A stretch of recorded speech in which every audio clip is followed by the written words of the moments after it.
I'm in the preparation stages of starting my Ironman Oceanside 70.3. I've been trying to prepare myself physically and also mentally to start this journey. This is a big thing, so I'm excited, but I'm also a little bit anxious. Training for a 70.3, there are a lot of moving parts, a lot of components that have to go into it.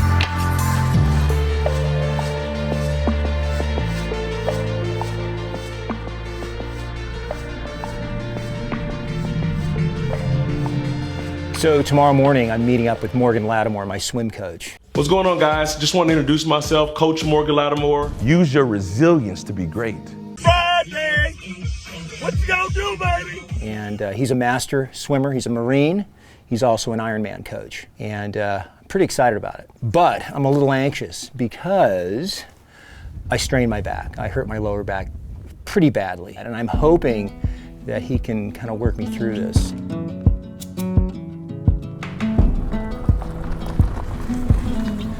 This guy's like a monster. Watch. I bet you he's like 6'2". Bro. There he is.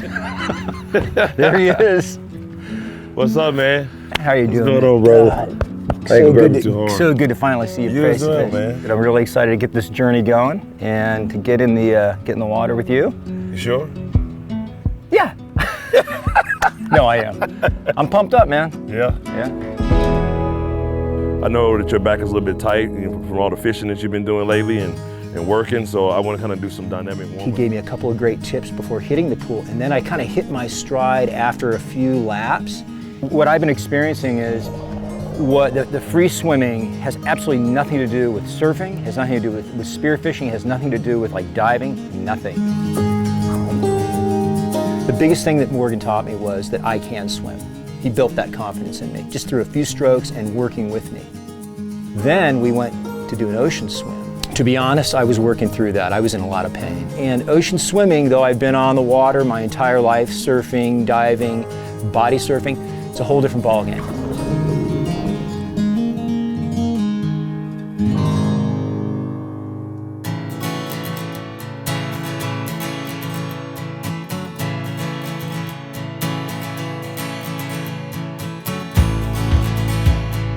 So I was fortunate growing up in San Diego. We had all these great outdoor opportunities. My dad was a school teacher.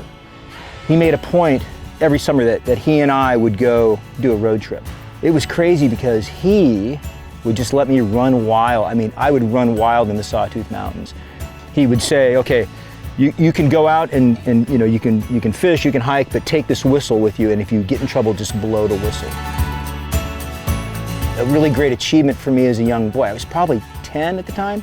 I hiked 4 miles all by myself up to these lakes called the Bench Lakes. And I got up there and caught some brook trout. And on the way down, I'm like, my God, I just did this by myself. He let me go and explore, you know, the natural world.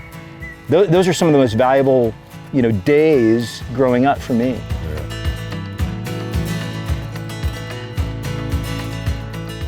When I was deployed to Afghanistan, after I came back, and you see a lot of things that, you know, you would rather not see again. Yeah. And so you start appreciating the things you do have, and then like now, I look at life as like everything is a gift. Everything's connected, it seems. Yeah. And so just try to appreciate it, man. And so the more time I spend in it, just to look at the trees, look at the wind blow. It's just a way like to get out of here and just like refill your cup. Nature's bigger than us. And a lot of people don't realize that, especially if they're cooped up in a cubicle or they're in an environment where they can't get off the pavement. But once they get out here and they touch the soil, it's like, wow, just a whole nother world that it really grounds you. I mean, it's really good for your mental space.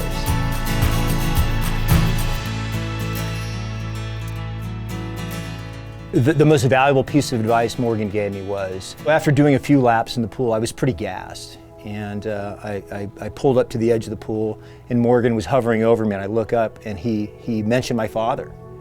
It takes time, it takes progression. And I would even ask you this, if your father was here to talk to you and he saw you like trying to getting frustrated, what would he tell you?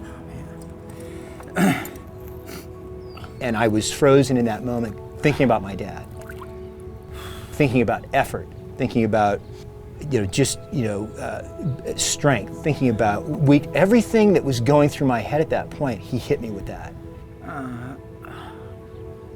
Take your time, man.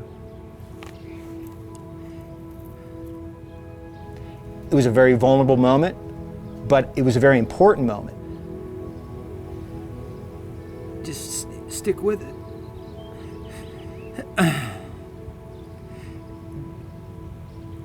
Just stick with it.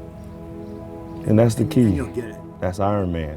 When it gets hard, we remember why we started doing it in the first place. Remember that next time it gets hard. Yeah. Believe me, it's gonna get hard.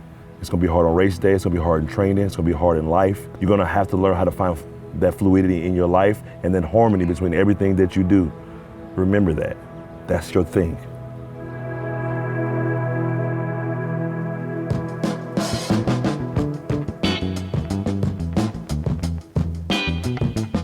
I'm going, oh my gosh, I've got to connect all the dots from the swim to the transition to the bike, and missing that moment to get the right nutrition. I mean, it's for somebody like me who's an amateur, I could totally do that. Right. But once you hit that point, is it too late?